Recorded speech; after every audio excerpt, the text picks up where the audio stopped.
Good day, everyone! My name is Michelle De La Casa from BEd 3A. My report is all about Excel in Dapitan, ang pagtapon kay Rizal sa Dapitan dahil isa siyang sospek sa pagrebelyon.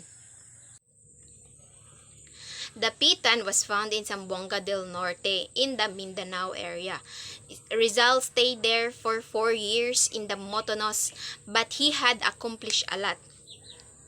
Daghan siya nang accomplish kay tungod kay bawal siya mogawas dira nga lugar sa Dapitan kay naka-excel man siya, dira man siya kibali gibutang. Maong nag-focus siya sa iyahang mga literary works. Iyahang gipadayon ng iyahang artistic and literary works og naka-imbento siya og wooden machine for making bricks. Kani siya nga machine kay makabuhat ni siya og 6,000 per day. So sato pa kung 6,000 per day iyahang mabuhat, daghan siyag mabaligya, which is dako ni nga matabang sa ekonomiya sa Dapitan kay tungod kay dali ra ang pagprocess sa pagbuhat sa mga bricks. Kaning mga bricks ginagamit ni siya pagbuhat sa mga balay, mga infrastructure. Sa iyaha pong pagpuyo sa Dapitan, si Rizal nagpadayon pud sa iyahang medical practice. Kaniyahang medical practice kay mga kuan ni siya na mga medisina, mga herbal. Tungod kay ang mga herbal di ba kay kuan yun siya, proven and tested yun siya nga makaayo. So, daghan ang na-attract sa iyaha nga mga low income patient. Tapos sad, kung ikaw kibali, masakit ka tas magpa-consult ka sa iyaha tapos wala kay kwarta, pwede ra siya hatagan nimo og kanang unsay naa sa imuha para sa anang nakay bugas. Pwede na nimo siya ibayad kung wala jud kay kwarta. Ingana kabuutan si Rizal sa una sa mga pobrera pud. Father Francisco Sanchez, Jose former Jesus teacher, assisted him in getting to work. He improved the town plaza in incorporating a large relief of map of Mindanao, which is still visible today. One of Jose's most impressive project was the water system. Kani siya nga water system, dako gyud sad siyang tabang sa Dapitan. Tungod kay ang mga tao sa Dapitan makakuha na sila og limpyo nga tubig nga dili sila magkasakit. Ang ilang manggong tubig maong naay sakit nga makuha kay dili siya muagas, which is puyan siya og mga lamok. Tapos ang kanang mga lamok naa siya sakit na ginadala na malaria. Maong sa Dapitan ang malaria nga sakit kay problema gyud. So kay maulagi talented man ato ang kuan Dr. Jose Rizal, nagbuhat siyang paraan mao ang water system. Ang water system kay taas kayo ni siya ang agihan niya nga limpyo pud ang tubig nga imong makuhaan. Ang Dapitan na lugar kay rich siya og virgin field. So si Rizal nagkandak siya og scientific research og nangulikta siya og mga animals og mga specimens. Tapos ang iya pong mga kuan specimen nga nangakuha kay kibali siya may naka-invento ay naka-discover ato gipapangalan sa iyaha. Mao ni ang mga kuan, ang mga sumusunod. Ang Draco Rizali, a flying dragon, kana siya nga dragon, og Apogonia Rizali, a small beetle, and Racopurus Rizali, a small beetle or rare frog na siya. With the assistance of Ramon Carrion, a Dapitan merchant, Jose was successful in his business virtues in fishing, copra, and hemp.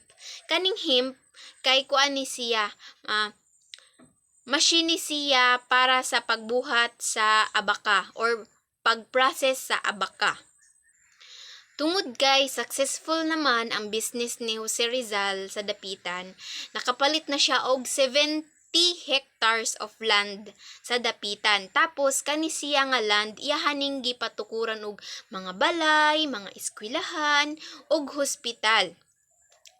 Tapos nagtanom pud siya og mga prutas, mais, coffee og kakao.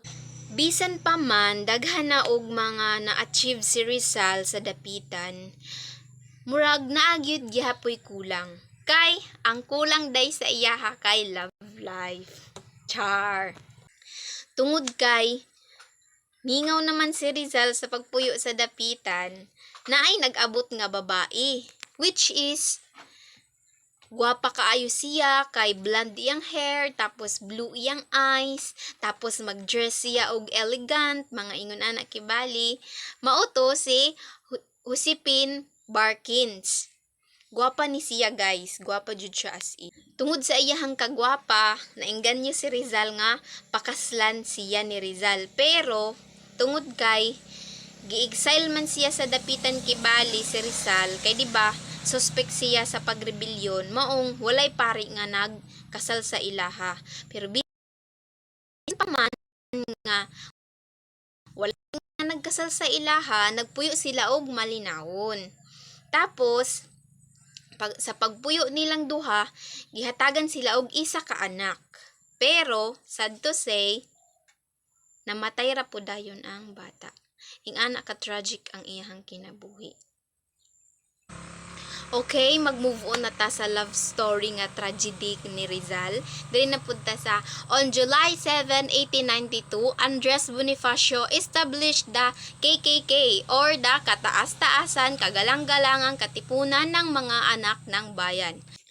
Ang KKK is a revolutionary society and staged an armed revolt in 1896. Dr. Pio Valenzuela was given the task of informing Rizal of their plan. Kay di ba nabiya sa dapitan si Rizal. Maong para matago ang ilahang assignment, si Dr. Pio was accompanied by Raimundo Mata, a blind man, to seek the medical advice of Jose. Mauna to, sa pagkita nilang duha, si Jose Rizal, wala siya nagkuan, wala siya nagsugot, wala siya nagsugot sa plano sa mga katipunero. Kay lagi, kuan sila, dili pa sila prepared, kay tungod kay wala pa sila'y mga pusil, wala sila'y mga weapons nga ipanglaban kibali sa mga Espanyol. So, kay gahi man ang mga katipuneros, mauto, daghag na nga matay sa ilaha. Tapos, ang offer pod sa mga katipuneros nga i-save si Rizal kay wala nagsugot si Rizal. Kadtupod na time, daghan ang nagkasakit og yellow fever. Nag-epidemic kibali ang yellow fever. Mauto, si Rizal na-encourage siya nga mag-volunteer as doctor or army doctor. O diba, grabe ka talented ato ang kuan. Ato ang Dr. Jose Rizal, doctor na, army pa. Woo! On the advice of Jose Friend, nag-send siya og letter sa governor, which is si Ramon Blanco, on December 17, 1895. Nag-offer siya og medical service in Cuba. Sa Cuba kibali to siya. Na sa Cuba siya magpa-assign kibali as army doctor. Sa pag-send kibali niya og letter, pila pa kabulan ang naglabay. Nawalan nagpaglaom si Rizal tungod kay dugay ni abot ang letter. Pero sa kadugaya naay ni abot na isa ka letter. Ang naka-indicate dito nga pwede na daw siya mag-travel. Padulong dito ang safe siya. Mao to, si Rizal nagbabay na dayon siya sa dapitan kay naglakaw na siya tung July 31, 1896, iyahan na dayong gibiyaan ang dapitan. Ug naglakaw siya nga, syempre, naglakaw siya nga kanang masulubon pod kay 4 years gud siya nagpuyo dito sa dapitan. Syempre, mamiss na pod niya to nga lugar. And that's all my report. Hinaot nga daghan mog natun-an. Salamat!